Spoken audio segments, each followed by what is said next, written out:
Ladies and gentlemen, this afternoon I am sitting down with another one of our very talented contributors to the Hidden Histories anthology for C3.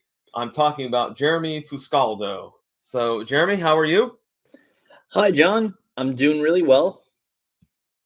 So, you have an entry in the Hidden Histories anthology that is called The Bears at the Columbus Zoo and Aquarium. I So I do. think it's pretty, yeah, I think it's pretty self-explanatory what it's about. But can you give us a little summary of the entry? Well, it is basically a comic about the many different bears that are found at the Columbus Zoo and Aquarium, and it's basically facts about the bear about each bear outside of their respective location in Columbus. Some of them are from one of the Alaskan coastlines, I believe. I could be getting that mistaken. Some of them are polar bears that were based in Antarctica, and others are brown bears or black bears in other parts of the country. And sloth bears. That's right. What'd you say? Sloth bears too. I just remembered. Okay. All right.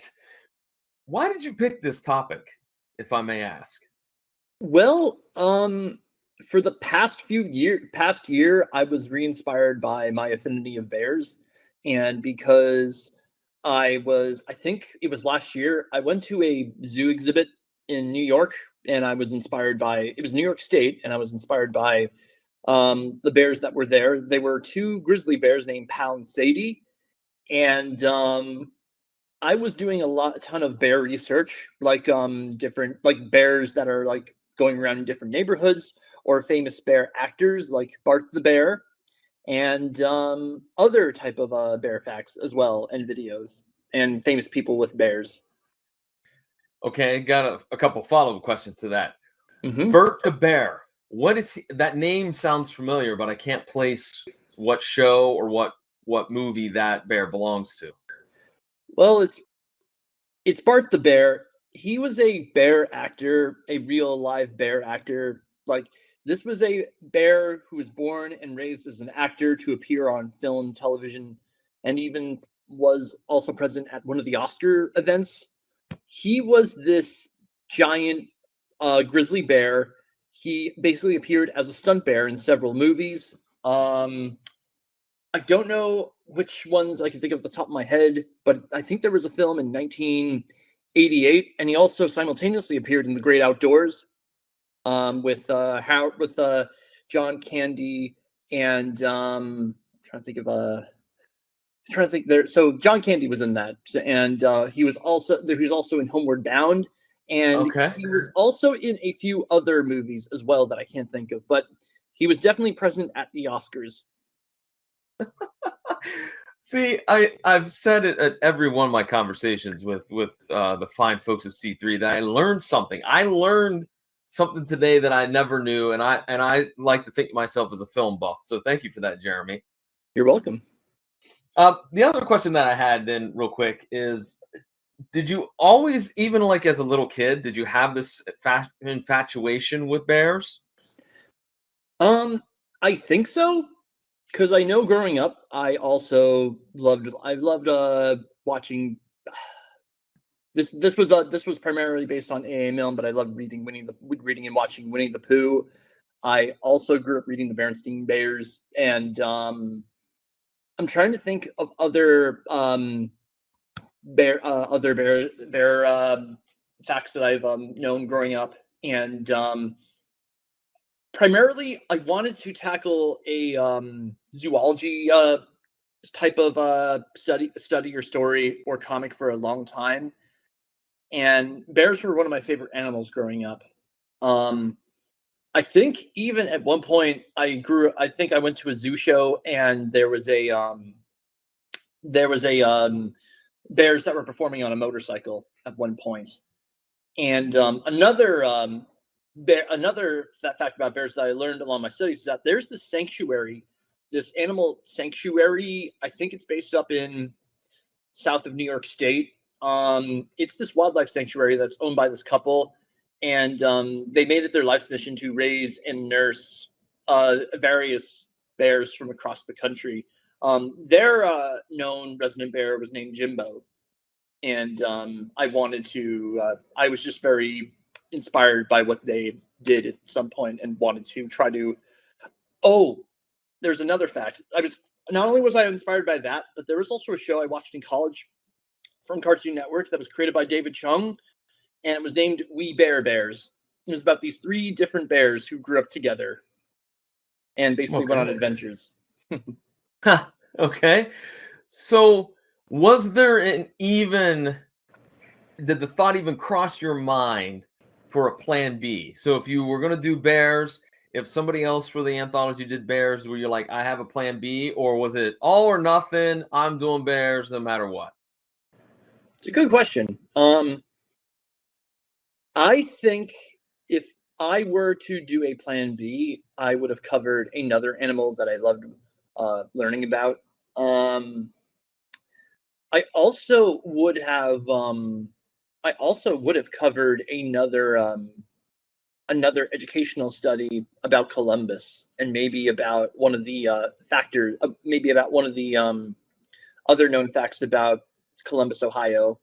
Mm-hmm. I think bears was the first thing because I was thinking about it and I just said, okay, I have this idea. I might as well just get it out of my system and express it to the world and just see where it goes. So the bears at the Columbus Zoo, how much research did you have to do? Because I mean, you're not in the Central Ohio area. Mm-hmm. So how did you just do a lot of online research for getting the facts for those particular bears in the Columbus Zoo? Yeah. My primary mode of research was the Columbus Zoo and Aquarium website, and there was a lot of cross-examination to try to make sure they're independently backed up. They back up the zoo's studies and facts. And I also had learned while I was making the comic that there were 2 bear cubs that just had been introduced into the black bear exhibit. I forgot their names, but they were introduced around in July of this year. Oh yeah, I do remember hearing a news story about them. I didn't really pay that close of attention, but I do. Yeah, you're correct. There was one. I think July. I would have said if you put me on the spot, I would have said sometime in the summer. But yeah, definitely. So let's talk a little bit about C3. Mm-hmm. How long have you been working with C3? I have been involved with C3 for about at least 3 years. I think I joined around the end of 2021 when one of their original co-founders, I believe their name was Mitch, may have sent me an invite a while ago. Or it could have been that their Instagram page had followed me around that time as well. And I thought it'd be a good idea to join and check out and see what they had to offer. And around that time, I told them I was from New Jersey. They accepted out-of-state members too. And I came up with, the first thing I did was contribute to their anthology back in 2022 and created an Amelia Enmity, sort of a comic tie-in for Amelia Enmity about all the things you can do in Columbus, Ohio. One of the things was going to the zoo and aquarium. The second was going to a bookstore. Third one was going to CCAD's art exhibit. And the fourth one was going to the Otherworld Infinity Mirror.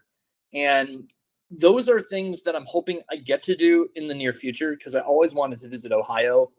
And I always was fascinated by those 4 things in the Ohio area and wanted to get a chance to visit them so I can go back, so I can check them off my bucket list.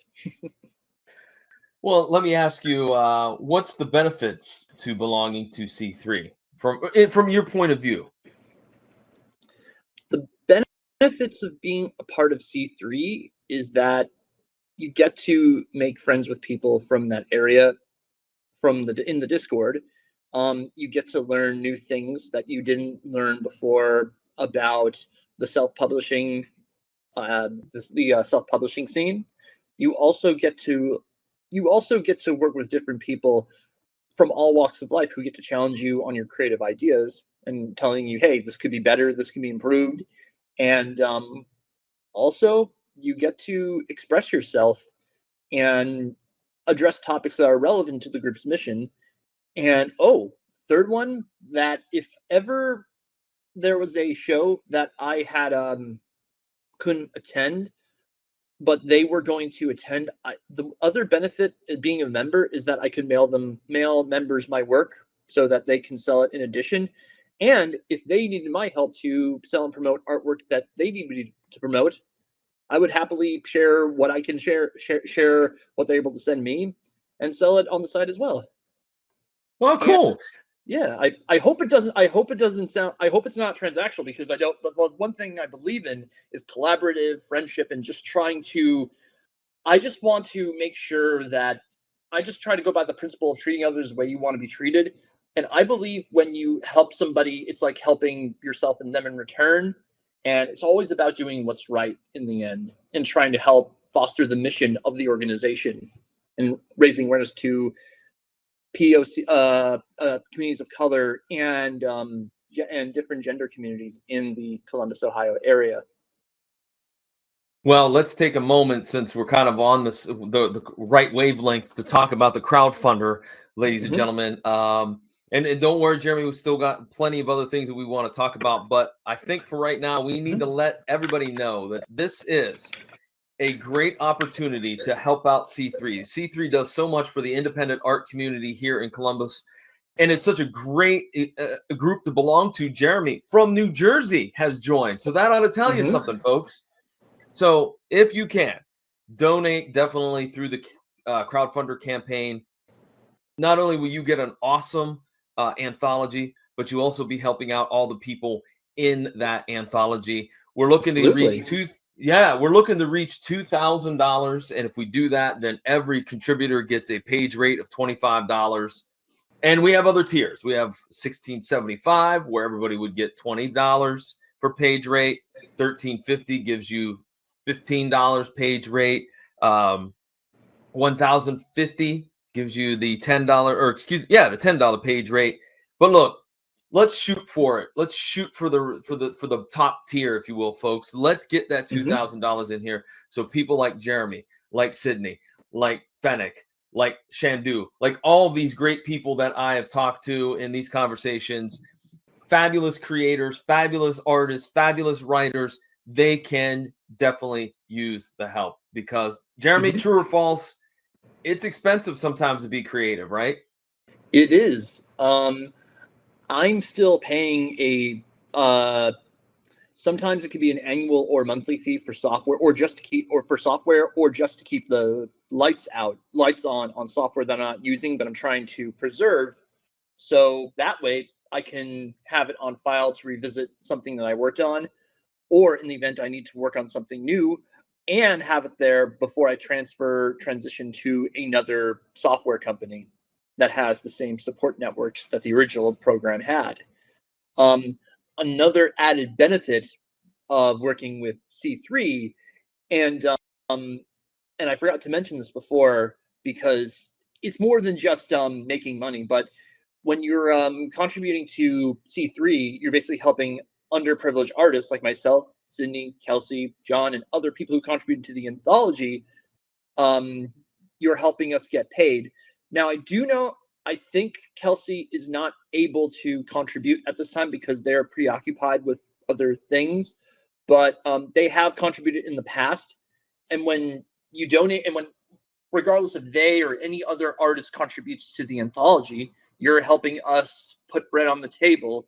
So that way we're all trying to support ourselves as artists, so we can raise money towards our professional goals or even personal art goals too. Is that a good benefit to explain, John? Oh, absolutely. I think that a few weeks ago, when I started talking to all these fine collaborators and artists and whatnot, that I never thought about the use of software. I was thinking that, you definitely would have to have some funds to get pencils and paint and all different types. Never thought about what the most expensive cost is, and that is for creators to have a laptop or an iMac or whatever, and the other software that you need. So yeah, definitely, folks. Like I said, it's a great opportunity to help out these fine folks. And I've said it before. All the money stays in Central Ohio. All right, it stays right there. It goes right back into the art community here in Ohio and New Jersey as well. So you definitely need to do yourself a favor. Check out that crowdfunder. URLs are going to be posted all over the social media for C3, which, if you don't know, C3 stands for Columbus Cartoon Coalition. Just look that up on all the social medias, and there will be information on how you can contribute to the crowdfunder and get your hands on Hidden Histories, which is one darn good anthology, if I do say so myself. Thank you. And definitely, if for those who are watching as we're live, please support John, Sydney, Ben, and Kelsey, and other creators who contributed to. Everyone there has been nothing but supportive and challenging, and they're really great people. They're really great group of people that I've been working with for the past few years. All right, Jeremy, let's talk a little bit about you, if you will. Obviously, we talked about that, as a kid, you loved bears. As a kid, were you also always drawing and creating? Yeah. I don't think to the frequent extension that I'm doing it now, but when I was very young, I definitely dabbled with a lot of crayon art and a lot of paint art when I was a young kid. And I think even at one point I might have drawn prototype of what I thought what type of bears that I could come up with. And I also I remember this had to do with bears. There was a Mad Libs exercise I did involving bears, and we would just make these fill in the blanks about using nouns, verbs, or objects or anything else, and just make jokes about what bears do in the woods, just being silly. Well, where does your creative streak come from? Like, were your parents creative? Was there an older sibling or a younger sibling that was creative? Where did that come from? Well, my parents definitely and brother had a creative backbone. They were primarily musicians, and I come from a family of musicians, and I almost pursued a musical background at one point for college, but then I decided to transfer over to communications because I wasn't sure if music was what I wanted to do, and I wanted to explore television, film, and comics and illustration. And I think art. I'm trying to think of other any side of art on my family, any other relatives who were artists themselves. I think now my late Aunt Margaret, who I've talked about on Blue Sky in the past, she was a musician as well. I could be wrong. She might have done some artwork herself, and maybe my Aunt Patricia, but I would have to double check with them because they would know more about than me. So, how would you describe your art style? Because I looked at your Instagram, and I mean, to me, in my humble opinion, it's a very energetic style of art. It's a very colorful style of art. It's got a lot of movement, I guess, would maybe be the best way that I could define it. But how would you describe it to somebody that's listening or watching? That's a pretty accurate description. I think I would characterize it as active, always evolving. I'm always trying to try new things. Like I'm working on a Superman animatic, and I'm trying to get back. I've been successfully getting back on the saddle, making Amelia Emily short comics independently for myself. And I'm always experimenting with different formats, and I'm always trying to push the envelope of what I can do. Because I think back in the early 2010s, my art style was very stagnated, and sometimes there'd be mouth movement that would just basic mouths opening up and down. And now I'm just studying people twisting. Now I'm just drawing like people twisting or turning, or even just giving facial expressions, or just being happy, or like I find myself animating or storyboarding a wide expressions of emotions now. And I think the best way to characterize my art style is evolving, energetic, moving, and very, I almost want to say very forward thinking without being too forward, if that makes sense. Yeah, yeah, it absolutely makes sense. Yeah. Well, let's talk about Amelia Emily. Thank you. We talked about it, I believe, last time we talked. Could you give a quick summary for the folks that are listening or watching? Okay. So Amelia Enmity is a biracial goth girl. She loves magic, science, sorcery, and all other forms of learning. And she has these two friends, Jessie the Ragdoll Girl and Sky the Ghost Girl. And it's always about them going through life together and figuring things out. And I have been trying to find a way to start up making comics of her again because there was a few. I feel like in 2023, I tried to start up making comics of her again, but I never followed through with it. And I want to apologize to any viewers for not completing any comic art that I teased back in that year. Um, I got some really great advice from a few friends at a comics meetup that I've been going to, and I think it's been helping me get back into creating comics of her again. I'm planning to revisit one of my short comics that I made in 2023, and I'm also trying to continue making mini comics of her, so I have art to promote her. And I also, with the help of some friends, just reprinted Amelia Enmity webcomic volume 1 with some of the earlier webcomics that I made in 2017 and 2018. Albeit this time, I kept it hyper focused to the comics that I was the most proud of from that period. Yeah, there's nothing wrong with that. I mean, show off the things that you. Oh, John, I think you froze. Uh-oh. I think we lost John. John, you there? Uh-oh. Hold on. Sorry, ladies and gentlemen, we seem to be having technical difficulties.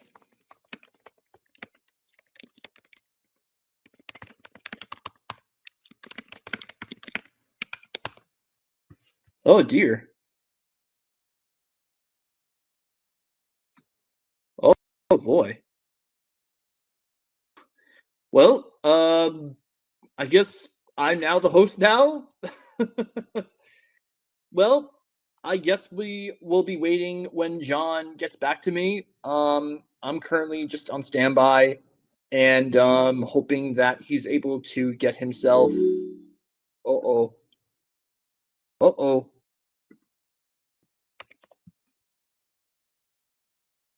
Oh dear. What happened?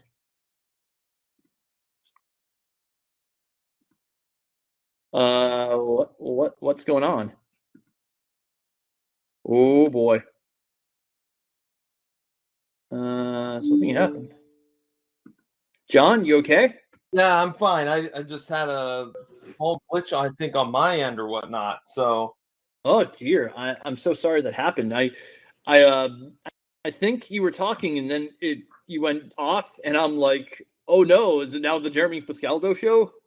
no, it crashed on me. So it's everything's good to go. Everything's back up and running. Which okay. Which you know what? I only have a couple more questions left. So that maybe was the best opportunity if it was going to crash. But Okay. we'll edit everything in post.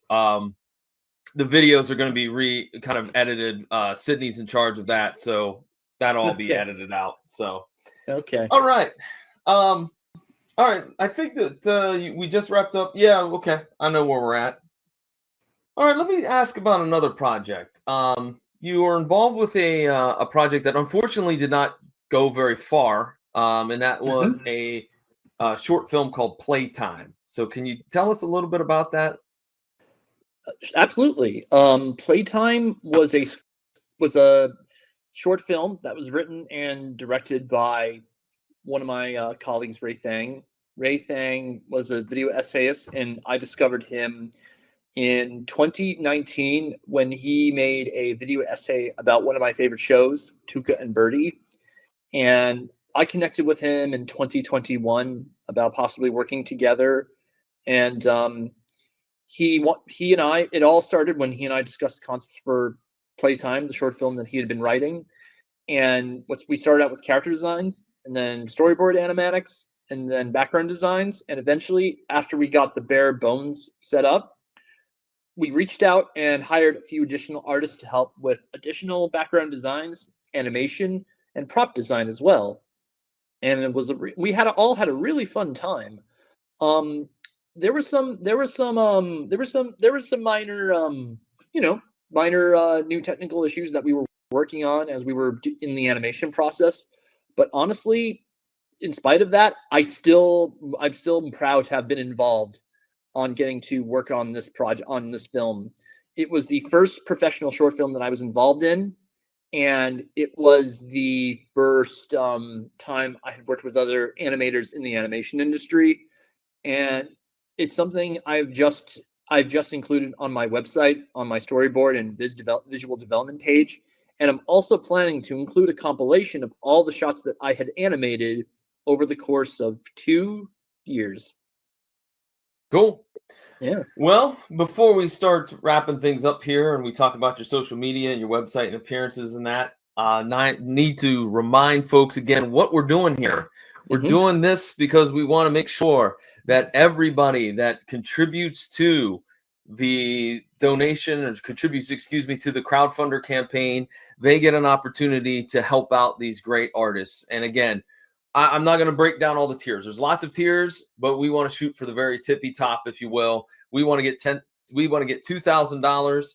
If we do that, everybody gets a page rate of $25 a page. And again, it all goes to the artists. You're getting an awesome.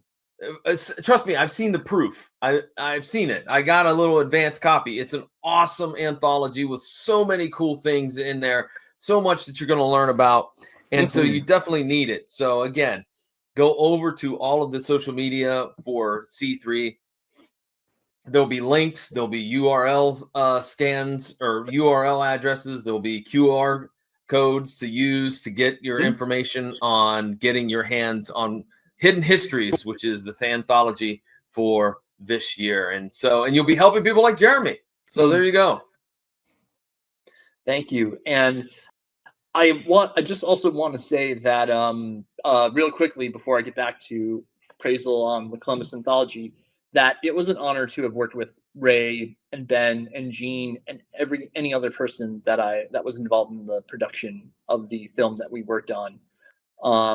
Again, I wouldn't have traded for the world, and I'm hoping that no matter what happens, that our hard work gets more and more noticed, and we all are able to be able to get more attention and be hired for more things and be able to be remembered as the crew that worked on that movie.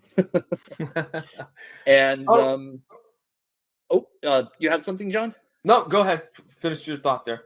And getting back on Columbus Cartoon Coalition, I do echo John's sentiment about making sure you check out the anthology and help support it, because even if it's just $1 or $2 sent our way, any dollar you donate will ensure the financial stability of every artist working on this book and anthology. Right now, the freedom of speech and the freedom to create is under pressure right now. And any help that you give to this anthology, it'll be as if you're helping the entire publishing community in a way. Not to suggest that it's only way you can help the publishing community, but still, if you lend a helping hand to a neighbor in need, like the Columbus Cartoon Coalition Anthology, it will help with the publication and circulation of further anthologies down the road. Absolutely. Thank you. And because I believe in this community, and I hope more people too. All right. Well, Jeremy, let's wrap things up here. Where can folks follow you online in terms of social media, website? Maybe if you have an appearance or two. I know it's getting close to the end of the year, and some of those conventions and whatnot are kind of going goodbye for the year. But tell us about where folks can follow you online. Certainly. People can find me on Tumblr. You can find me on Blue Sky. You can find me on LinkedIn, Instagram. I'm not. I mean, I'm still, despite the problems with Meta right now, I'm still posting artwork on Instagram, but I'm trying to make sure it's all glazed so people don't scalp our data. However, you can also find me on, recently, I started this summer. You can find me on Webtoons because I started publishing Amelia Enmity short comics on Webtoons recently. And I'm hoping to produce more Amelia Enmity or different forms of Amelia Enmity comic content, as well as publishing another few other comic series that I'm involved in, including Night Luna, which is another short comic idea that I've been coming up with. And who knows what else I might be able to release on the site. Okay, cool. Hey, Jeremy, thanks for taking some time out of this afternoon to sit down and chat with me. I appreciate it. Thank you, John. I appreciate the time given to me too, and I hope that I was a really welcome guest. I hope that I was a hospitable guest. You got it. You definitely were. And with that, ladies and gentlemen, I'm going to take just a quick pause, and then I'll be back to talk to more C3 creators. Thanks again, everybody. All right, Jeremy. Yeah, minus that little snafu, everything went smoothly. But I don't want to keep you because I know you have a deadline there. This is probably going to air in audio format probably mid-October. That's great. Okay. So I almost forgot appearances. I forgot to mention comic appearances. Should we go back in and include that too, or? You know what? We could do it right now. I never stopped recording. So if you just want to give a blurb and then I'll piece it in. Okay. Real quickly, I'm as of this recording, I don't know if it's going to be released before or after, but on October 17th to the 19th, I'll be at Baltimore Comic-Con in Baltimore, Maryland, and I also have a scheduled comic tabling appearance at Boundless Bound Publishing. It's a public comics publishing event for comics and academics in October 29th to the 30th, and it's at James Madison University. So feel free to catch me there. Perfect. Excellent. Right. I'll piece that in. Not a problem. You got it. All right, sir, I'll let you go. And thanks again. And I'll let you know when the episode's ready to go. And I'll shoot you an email, shoot you a link. Thank you. There you go. All right. All right. Thank you, John. Right. You're quite welcome. And I'll talk to you soon. Talk to you soon. Bye-bye. Take care. Bye-bye.